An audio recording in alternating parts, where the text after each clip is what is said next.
You should be able to hear. Everyone should. The microphones are on. Hey, y'all.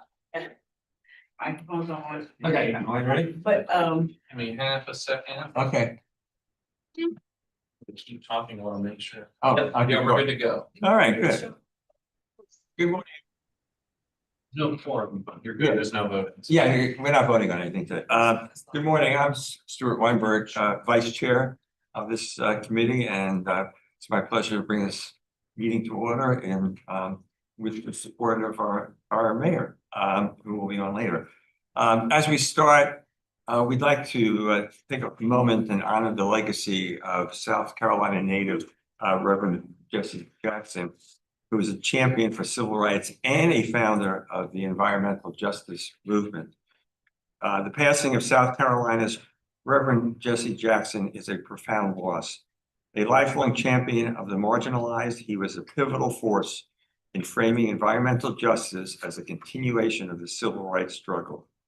He understood that the fight for a clean and healthful environment is inseparable from the fight for equity. He stood among the last of a generation of civil rights leaders, and his example sets a clear course for our work today.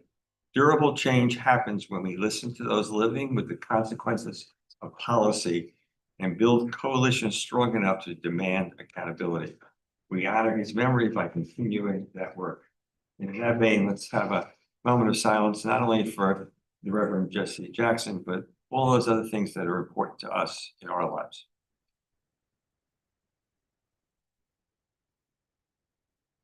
Thank you.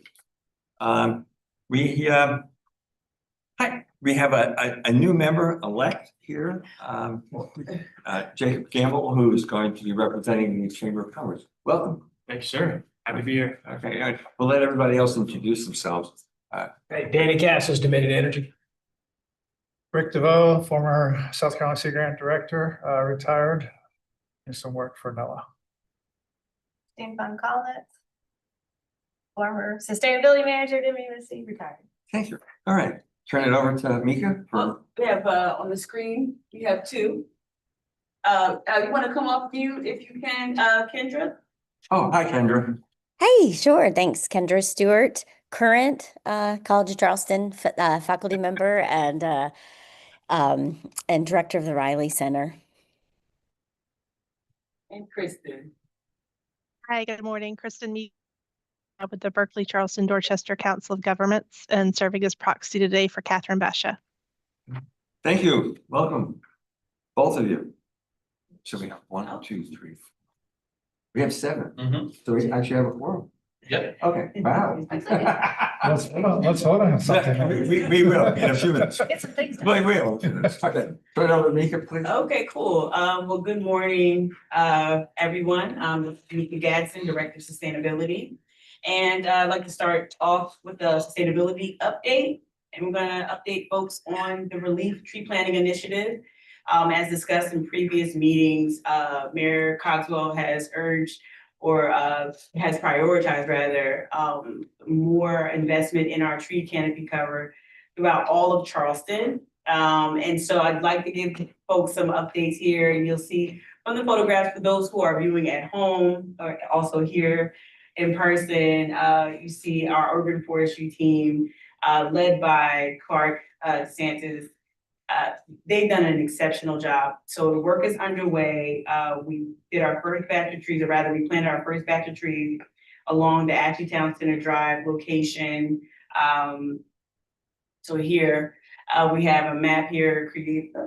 Is it not? Oh, it's a little bit of a delay, pardon me. So yeah, here's a map by one of the, I'm gonna just dub him one of the chief strategists and coordinators of this effort. This is Casey Conrad's map. He's been instrumental, along again with Clark's urban forestry team, in helping us refine some of the data that the city already had access to find the best locations to kind of hit the ground running with some easier locations to navigate. Of course, with other locations throughout the entire city, we had to take into consideration everything from utilities to right of way to private owned property, et cetera. And so finding the locations that are truly viable has been quite an undertaking. So again, my hats off and my praise goes to GIS and also the urban forestry team. But again, going back to this location, so if you're familiar with like the Costco West Ashley location, this is that little stretch of road that extends beyond. And we're able to plant 20 new live oaks around here. And this area also has a great walk path for folks. And it's just very visible, which is something we're also aiming to accomplish and locate, or rather pinpointing locations for relief. Highly visible locations and also places where folks tend to walk or, walk their dogs or enjoy a nice brisk walk with the family. So to provide some additional shade. So we do have and this is just a draft, this next map is just a draft. Our second location will be also in West Ashley. It'll be the West Ashley Circle area that's near Walmart. So on Tuesday, we'll be working again with Clark's team will be working to plant 14 Chinese pistache trees. And hopefully around that same area, Floyd Drive is another location where we are also going to plant, I believe, again, Chinese pistache trees, but I'm not completely clear. And the map, again, this is just a draft map, but this map illustrates that area along the, again, West Ashley Circle area, and then also extends down to the Floyd Drive. If you're familiar with that, that's alongside Walmart near the newly erected apartment complex. So yeah, we're looking forward to kind of continue to work with urban forestry to identify some areas where we can really be aggressive with planting trees, but also, and I'm sure this is not a secret that I can't divulge, the county has also stepped up and we're exploring opportunities to plant trees in areas that are technically county-owned property, but that also help them achieve their climate goals with regard to tree canopy coverage. So I'm excited, and hopefully in the future, we'll be able to continue to announce other partnerships throughout the area, folks who are invested in this goal. But yeah, that's just a quick update for relief. And you're actually presenting this at the county's counterpart committee on the 10th. Stuart, you know my calendar better than me. Okay. Absolutely. I just confirmed that this week. So I'm looking forward to, again, announcing relief and giving an update, a similar update to the folks at the county, but also hopefully enlist some support there as well. Yeah. Thanks, Stuart. Yes. Just a comment. I want to recognize Clark and then David Grant, the urban forestry team. Like those are the guys that actually understand right tree and right place. Okay, without Like lines. it's not under a transmission line Right. and it's not under a distribution line, because all we are is just creating like an unsustainable model, right? Yeah. But those guys are really good about like understanding the data and then giving you like specific instructions, like this is a good place. More trees, just not on power lines. Yeah, yes, Eddie had some great remarks as well. Yeah. And we're looking for collaboration. We know that not every area that we might want to plant trees might not work well with our partners, but we hope that we can find find some partnerships there. Yeah. Well, I just wanted to throw out there that Sierra Club and the city are working together. Yeah, oh my goodness, I'm so sorry. Go ahead, you can continue to. So we got a National Sierra Club grant for $2,000 to help the city create a pollinator garden, which includes some trees. So we're working right now on coordinating the plants. Right. And making sure we have available plants, because it seems like a lot of the places you get the plants are selling out this year. So that's a good thing. It's a good thing. So yeah, so we should have that order in line this weekend, and then we're targeting March 28th. Yes, still, yeah. Yeah, for the planting. Absolutely, and part of that, this actually, for those in the room from the Climate Coalition, I want to give them recognition for their rain garden installations on the east side. One of the locations near Martin Park, I feel is a great area. So we want to coordinate with our Parks Department to see whether or not we can add some tree canopy to that area, because just following the lead of Climate Coalition, we know that that area is in need. It hits the criteria for all the things you want, that you look for in terms of a prime location to add trees. So thank you so much, Christine, and thank you. I'm so sorry I didn't include you in the initial update. But absolutely, thank you for your support. Yeah. Any other questions? All right, moving along. I wanted to talk about the climate action plan. And we don't have to make this an extensive discussion today, but I did include just some prompts. But I also empowered Stuart earlier to and everyone here to give their thoughts. But the sentiment, the general sentiment that I've received is that folks are still committed to the success of the climate action plan. I borrowed some language from Belvin from the Climate Coalition. How can we operationalize the climate action plan recommendations? And again, these were just some prompts that help the conversation in the initial, these initial moments we have. The plan, though, is to create some sort of working group where we can continue to flesh out what does it look like to move forward with some of the recommendations within the climate action plan. So we want to capitalize on a lot of the success that my predecessor led, but also I think it's time for us to really put things in motion. And I feel like that's the consensus from the public. So again, these are just prompts for prioritization, integration, and how we measure success. But I'd love to hear from Christine or Stuart on where you think we should go next in terms of moving forward. No, you.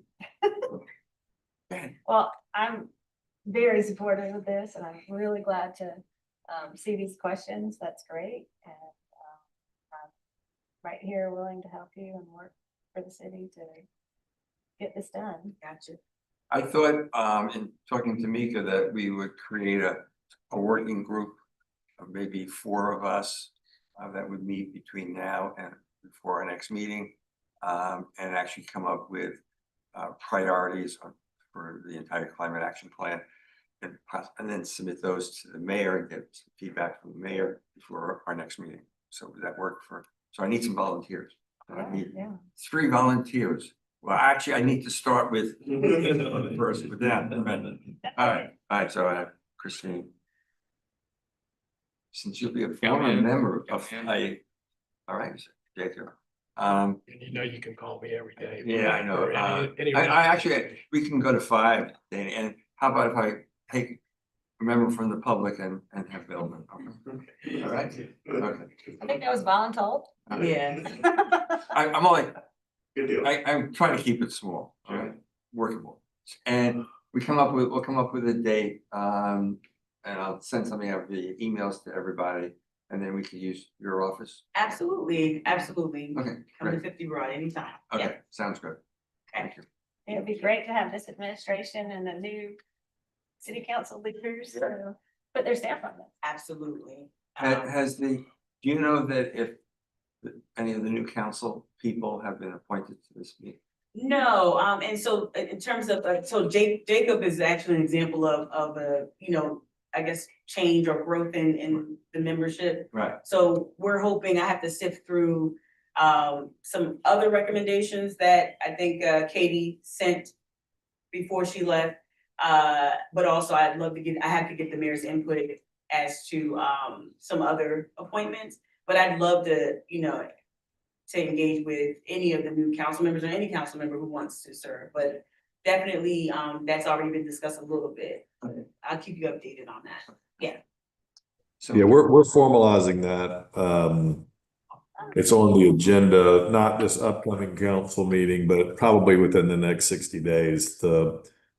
Because there have been a few expirations of terms and needs for either reappointment or the like. So that is very much in process.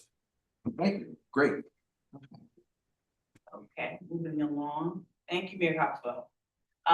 So also wanted to give a quick update regarding the Halsey Creek restoration efforts, which is a part of the Just Corridor.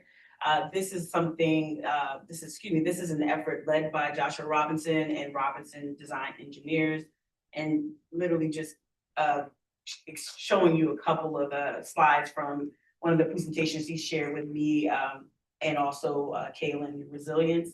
So just as a quick overview of what it's intended to do, the restoration of Halsey Creek, reduce stormwater flooding, repair the salt marsh between 10th and 12th streets, and enhance its resiliency to flooding, implement projects quickly. All work must be consistent with the plans and ideals of the Just Ecological Corridor. So yeah, the project team leader, Joshua Robinson, has met also regularly with, of course, our resilience director, Kaylin, and myself, and also Matt Fountain, our director of stormwater, keeping us up to date. The goal remains to repair salt marsh. I already mentioned that. So we met to discuss key findings and some of the analysis that some of the work is already underway. Stormwater outfalls, field work confirmed that the recorded outfall, like around this is the AME Church, 11th Street, making sure that we have the right consistent, images. Some of our maps weren't quite accurate. Checking on the outfalls along Hester Street, as well as Simmons Street. He's also conducted tidal and flooding analysis. And in that first picture here, this is some data from some tide gauges as well. So I just wanted to give a quick update. I think I'll have a more extensive update in coming meetings about what this work looks like. And I wanted to include this last image because I know a lot of the work will also include the Marsh Project and their brand of organizing, which galvanizes a lot of community support. So there are going to be opportunities for the community to get involved and help out with this effort. And also, I've also been charged with reaching out to the community to make sure that all of the impacted community members are informed and understand what's going to happen next. So just a brief update there. And next on the agenda, I'm going to pass it over to Kaylin for our resilience update. Yeah. And I'll just add to what Mika just talked through with the Halsey Creek. You know, this is something where we're really hopefully utilizing as a pilot to do this in other components and parts on the peninsula as part of the Just Corridor, but you know, they did some of this work out in Maryville, so how can we use this kind of framework as a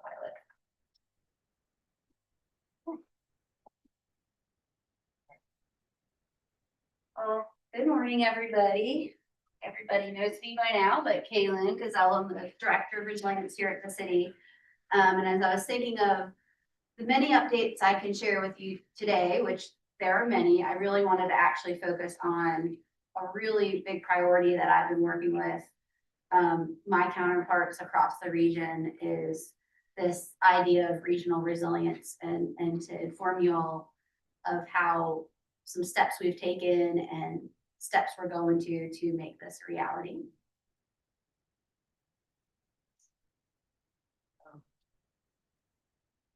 Yeah, okay.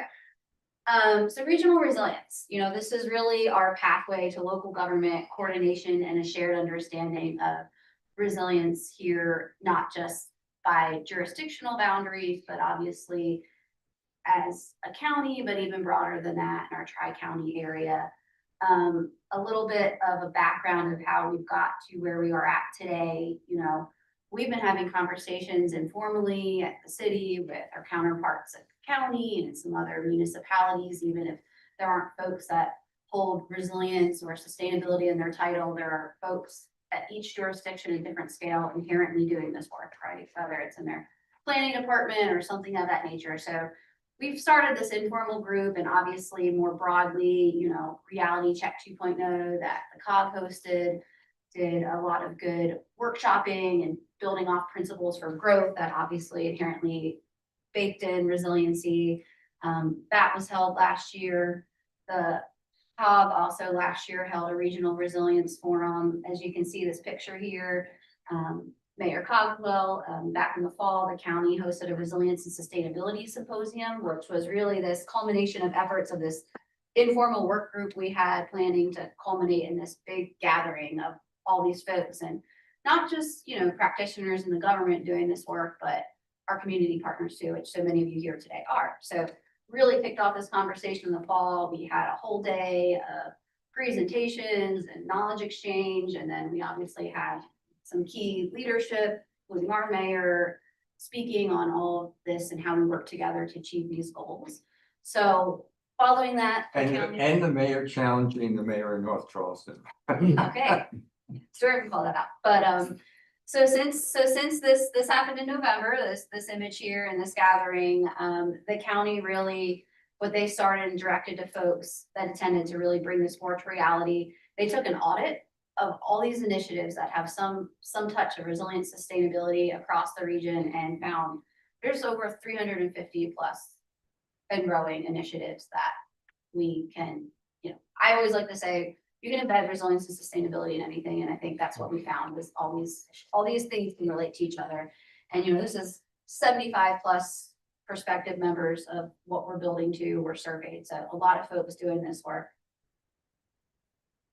Of course, why are we doing this work? And hopefully this will pull up soon. Why is this regional coordination necessary? And at this gathering in November, people were also surveyed, and not surprising, a lot of people found common of what are our barriers to success, right? And everything from poor coordination, which is one of the top goals that we can easily get rid of, right?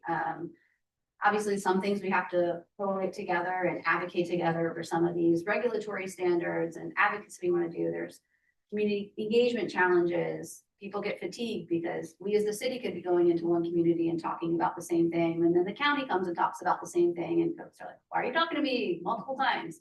And I'm not seeing solutions. Obviously, again, some of these regulatory data gaps, some folks have data, some folks don't know what data people are using. Some resistance at different levels to some of these more like greener infrastructure that Nika's talking about. Obviously funding, stability, and a lot of it is some capacity. So the idea is, let's build a formal resilience collaborative for a region to help break through these barriers. So as you can see here, so I think 2 weeks ago, you can see the picture, and you can see we had well over 40 folks representative of 15 plus municipalities and local government, and some community practitioners in this space, all in this room. I know Stuart here and Kristen was involved in that day, and Mika and myself, and this was really an accelerator workshop kickoff to form this official resilience collaborative to meet these goals. And so we had this kickoff a couple of weeks ago. This was organized by Charleston County, so kudos to where kudos are due. The county is really taking an active role. We've been at the table supporting their efforts lock and step, but stepped up and understood that a lot of these municipalities are doing the work, including the city, but who is the convener, the facilitator, who's helping drive some of these larger things that just need to be done broader at a jurisdictional level. And they've really stepped up to help fill that role. And they've gotten some funding at the county and some funding through the Shy Institute for Sustainable Communities at Furman University, and through the Resilient Cities Catalyst that help put this initial workshop on to for some of these deliverables that I'll talk through. But again, as I said, over a dozen municipalities from the northern and southern end of the county, and even inviting, obviously, we had our council of governments, but we had representatives from Somerville, Goose Creek, Berkeley County, Dorchester. So again, broader than just even Charleston County. So really the definitions right there in bold. What are we very highly defining this collaborative as? Government practitioners in partnership with community organizations that together take an educational and really important action-oriented approach to community resilience. We're not just putting together another plan, because go back to the other side. We already have either. A lot of the 350 initiatives are plans. So we're done with plans. How are we collectively taking everything out of our plans? Where do we have shared things that we can move forward collectively together on? So again, just underlying what the goal of this collaborative is obviously building these connections with peers, understanding our shared landscape, and establishing concrete steps for action. It was incredibly validating to be in that room, having conversations with folks, varying scales, and on call or out in Latin, and they're facing a lot of the same challenges. So why are we all banging our heads against some of the same walls when we can collectively be marching and rowing our boats together in the same direction? So a really, really good way to just make these connections, but also we left the room that day with some really actionable items. And again, you can see we did a lot of teamwork together. These are some of the outputs, just taking pictures of some of the things we did. But so these are the high level goals of the Charleston Resilience Collaborative. So we talked about that data, making sure that every municipality has access to the same baseline information. So decisions are comparable, transparent, and equity driven between the different jurisdictions. So the county's going to lead that drive. They just released, I don't think it's controversial to say, but the city of Charleston has been leading for a long time in this space, right? So we've had our hazard vulnerability analysis back in 2019 that helped drive updates for our flooding resilience plan, for our comprehensive plan, and then ultimately our water plan, and helped even with some of our climate action goals. So, but the county, they now have that information and data. They've done that. So they have that data for some of these smaller municipalities that otherwise wouldn't be able to do it like we were. So again, having a central place where we could all go and get all this data that we've all put together. A big one, coordinating projects, aligning our resilience investments so they reinforce one another instead of competing for limited funds. I think some parts of the city are perfect examples of this, right? Where we have something out on James Island that is just, and we've had successes working with the county on some projects, but we can improve, right? And we're going to need to, knowing these challenges and opportunities that we all can leverage to coordinate more projects and things together. And in a similar fashion, support implementation, and the counties, this is a more so for a lot of our more smaller communities, but this need for technical assistance, let's not reinvent the wheel. If somebody's done something, there's templates to share, there's maybe some staff capacity to share in some goal. We're leveraging each other's work, right? Nobody's starting from scratch if something's already been done, right? Because again, I think what's good for one of us is good for all of us, and collectively. So, and then really measuring results, these key performance indicators that we're all going to measure the success of our resilience and sustainability initiatives. So next steps for the collaborative, there's going to be a final report delivered from the starting phases from the symposium to our workshop that we had in February. We're coordinating another May convening.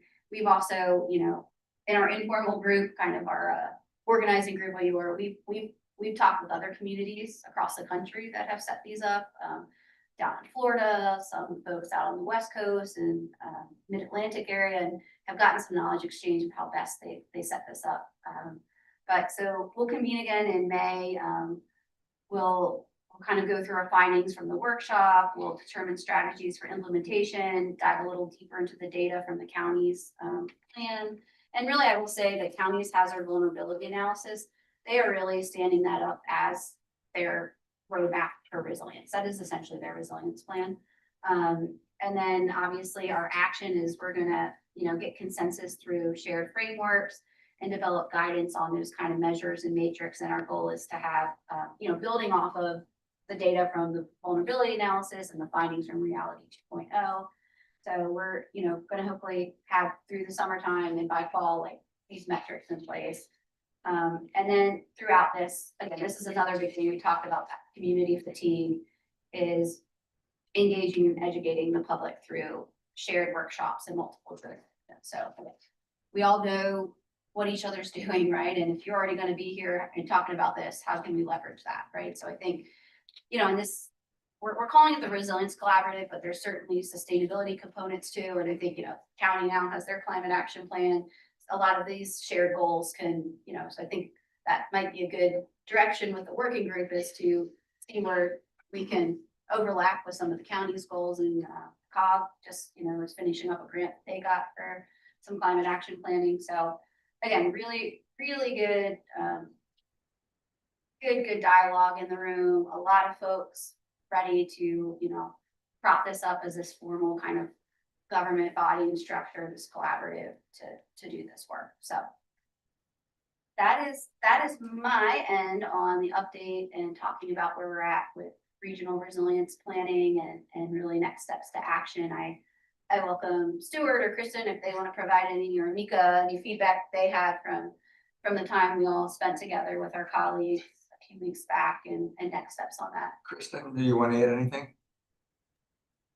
No, I just second a lot of what Kaylin had said. It was a really great workshop, and I liked that at the end of it, we were all divided into different tables of, general topics, and we were taking, okay, this is something we want to move forward. This is how we think we can do it. These are the people that need to be involved, and doing that for a lot of different potential initiatives. I think it was a really beneficial day, and I look forward to continuing working with this group and seeing moving some of these things to action and to implementation.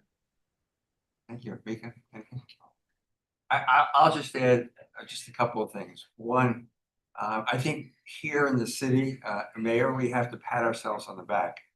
Think about this for a minute. Prior to 2021, May of 2021, nobody in the state had a climate action plan. Nobody had any direction. So it was the city of Charleston that took the lead. And it's only 5 years ago. It's amazing where we've gone. And as Kaylin said, the COG is actually now developing a climate action plan using the same consultants that the county used for Dorchester, Berkeley, and Charleston County. It's coming together. And that I think even our mayor, Mayor Cogswell, at the symposium talked about how we all need to work and collaborate together. And I think that is happening, and we should all pat ourselves on the back for what the city of Charleston initiated and where it's going. You said something, Kaylin, which is so important. We've done a poor job in educating the public. We've tried. I'm not being critical, but the public does not know what we're doing, doesn't know all of the great things that our present mayor has done in going towards resiliency and sustainability. So we need to find a way. And we talked about workshops, and maybe we could start doing those things, but we need to find a way of educating the public so they understand that we're just not ignoring what's going on. We're actually doing something. Yeah, and if I may add, I think one takeaway from both the symposium and the collaborative exercise that we all took part in, Charleston has definitely earned the distinction of being a pioneer in the space. And I think one way we can improve public education or public awareness is by democratizing a lot of the information. And that's something I personally have been working with alongside my counterpart at the county, Ali Bertruch, trying to find ways where a lot of the information we've gathered over the years can actually perhaps be placed in like a hub that the county can help. Because I think sharing that information, within reason, I think it's very important, specifically around our compost program, but a whole host of other programs. That's a great example of the Yeah. compost program. Yeah, so really want to extend information. I think I see Charleston as a trendsetter and a pioneer, but I don't want to be a gatekeeper of any information. So that's just some takeaways that I had. Yeah.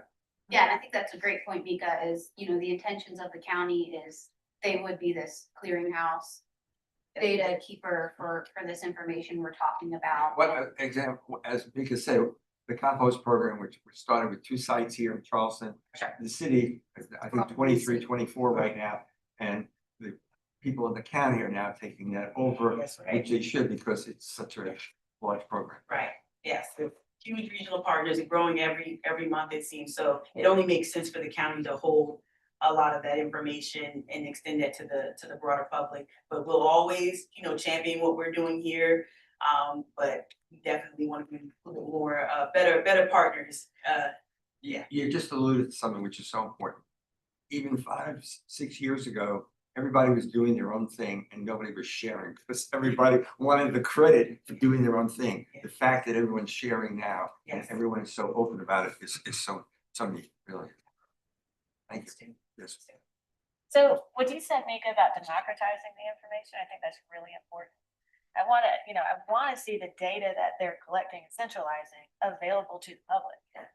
So there are a lot of people in the public that, they come up with really great ideas and we need to bring them in and Yes. get those ideas and use them. Absolutely. Yeah. And so the workshops you had, Kaylin, last year about May, the water. Water wise, Yeah, Yeah. the water wise.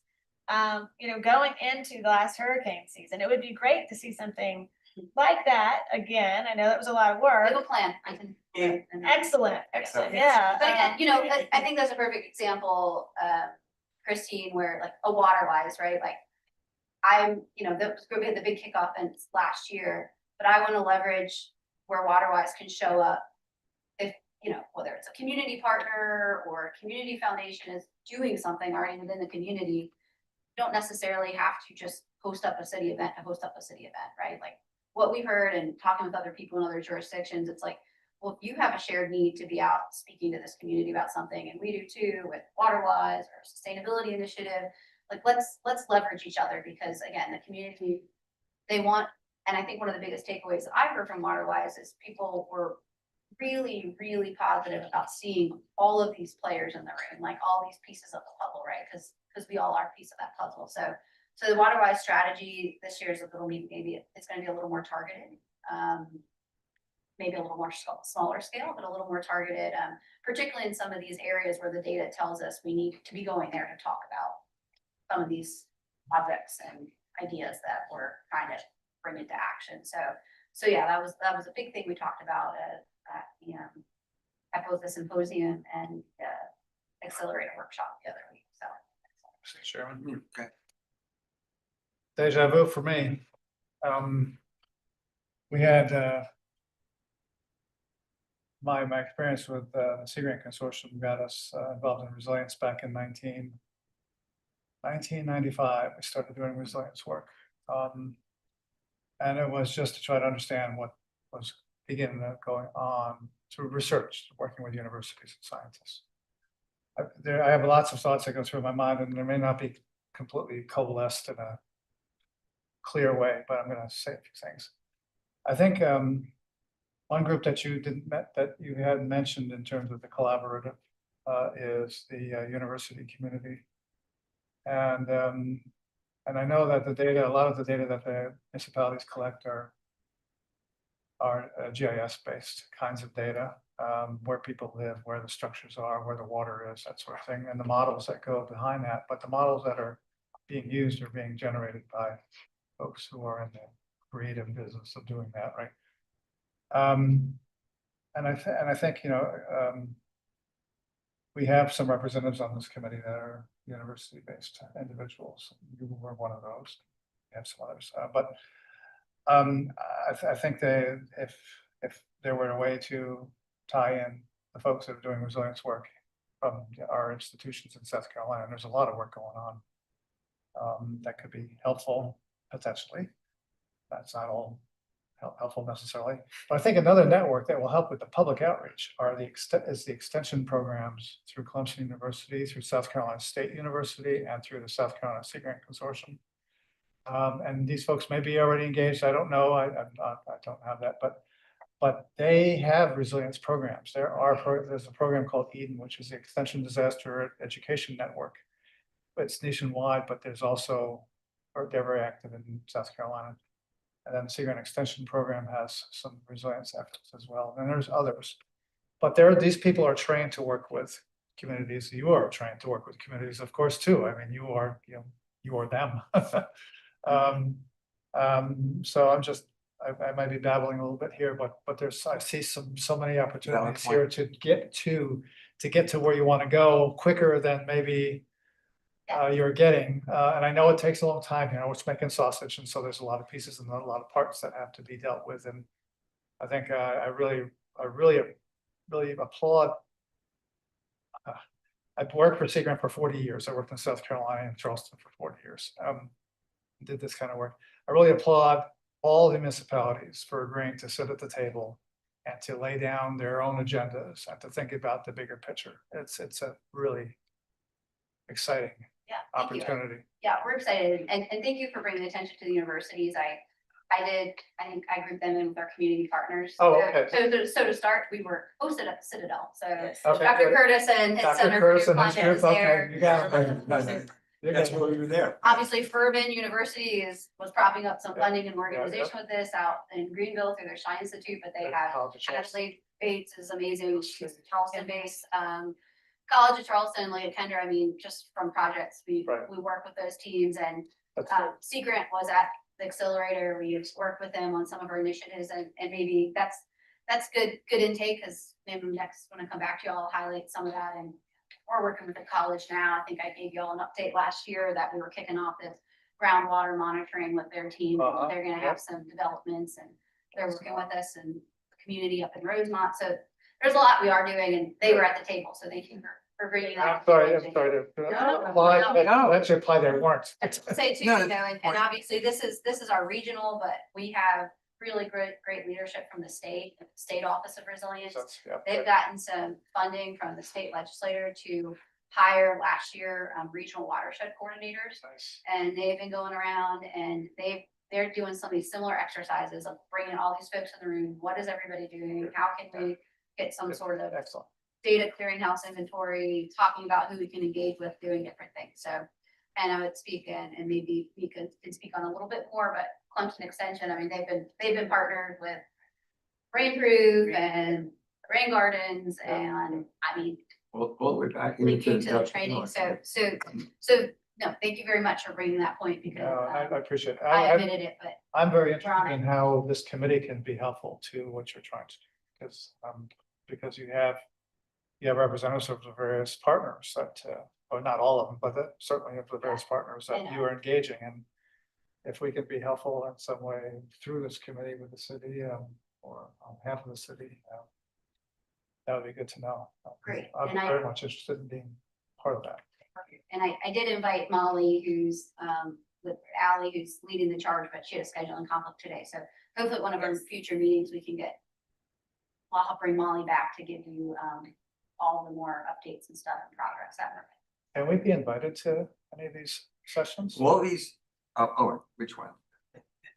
You know, we're still in the phase of like forming the organizational structure. You know, when we talk to other communities, you know, the county is taking the lead now, but the end goal is like generally when a collaborative is propped up, it's, you know, you find a university or nonprofit partner to be doing like that admin work, and then you have That's a right. board where the city sit and all these other kind of partners. So Yeah.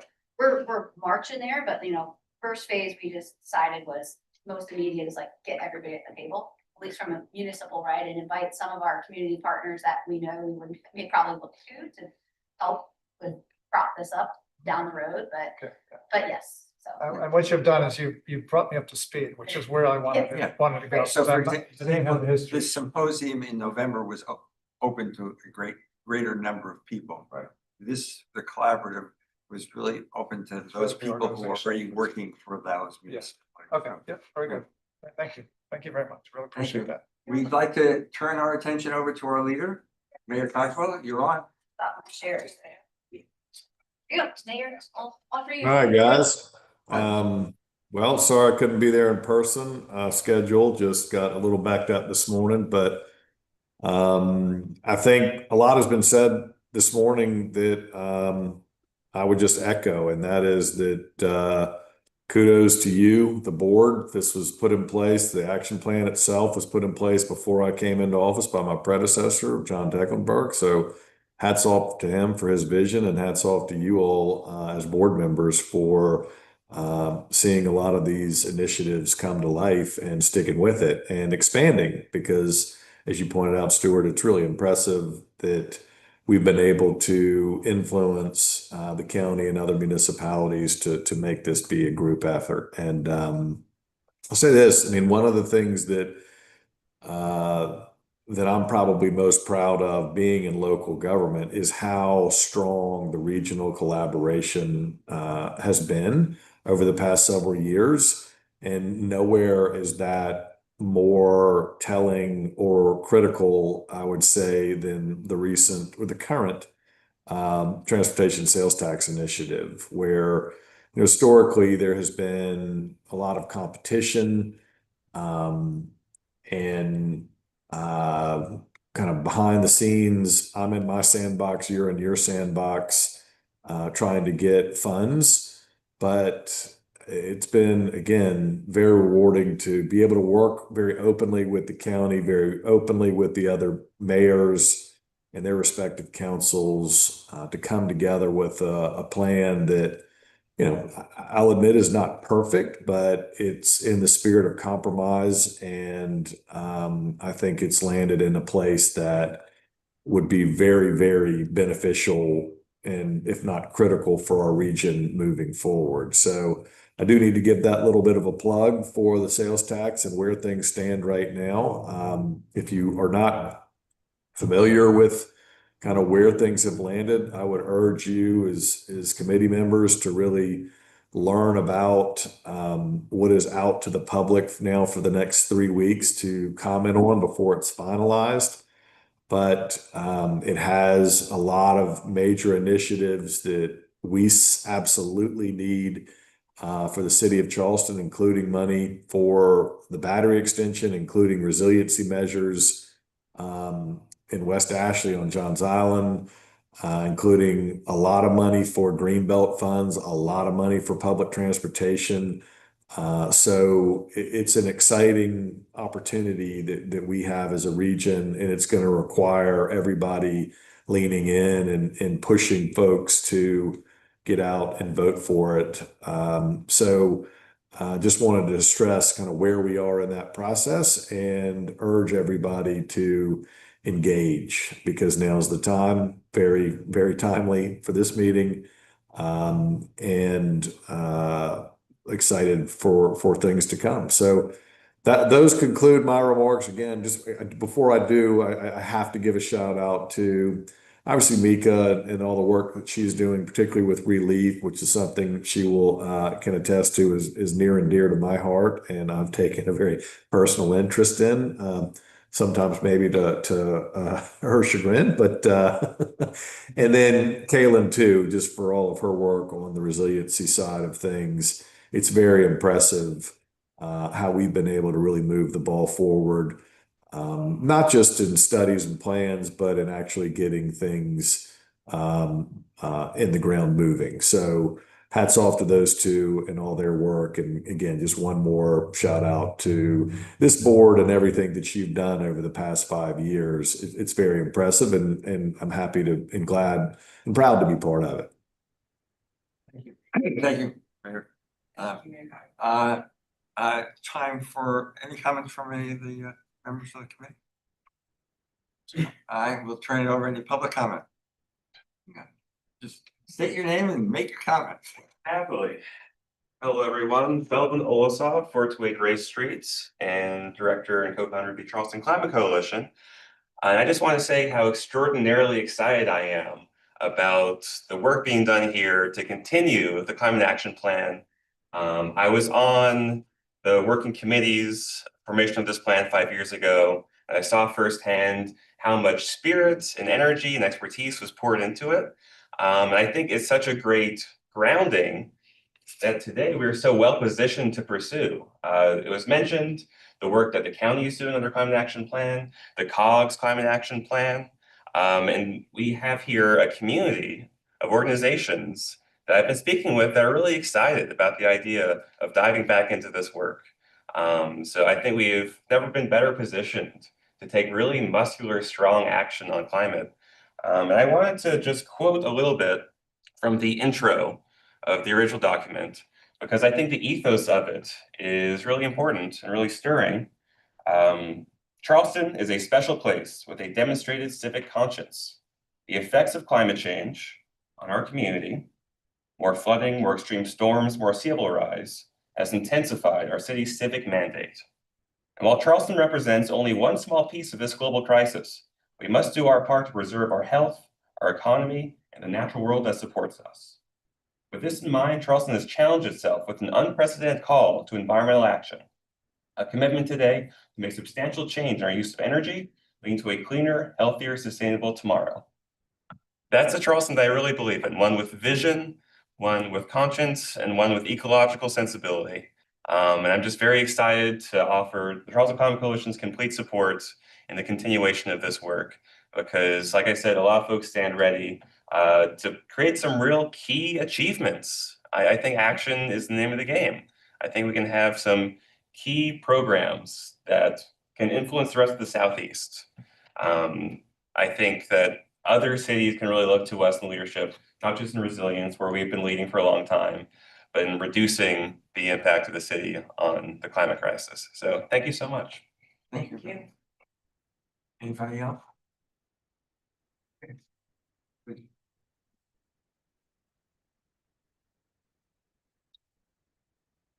Dylan McGuire from the Coastal Conservation League. I wish I would have gone first because that's going to be really hard to follow, but thank you all for, yes, extending some time for us to weigh in on this. I think I can share Belvin and CCC's excitement for the Climate Action Plan and would also like to offer full support on behalf of the Coastal Conservation League with both our conservation program staff as well as our energy program staff. We're happy to help garner support with our constituents. We have a ton of communication efforts and other just technologies. I actually was a student for Casey Conrad's GIS class, so I've seen how instrumental he's been to the community and hope to have a similar impact. Similarly, one of the main reasons I moved to Charleston was because of Dale Morris. He was a key inspiration in his efforts and way of just, communicating charisma about resiliency. So if there's any way that I can share that and extend, his flame, I would love to, be an instrumental part as well. But that's all that I have. Thank you, Belvin, and thank you all for your time. Thank you. Thank you. Anybody else? Seeing none, I'll entertain a motion to adjourn. Thank you, Danny. Second. We are adjourned. Thank you, everyone. Thank you, everyone. Hello, sir. Excuse the finger. Good day, y'all. Thank you.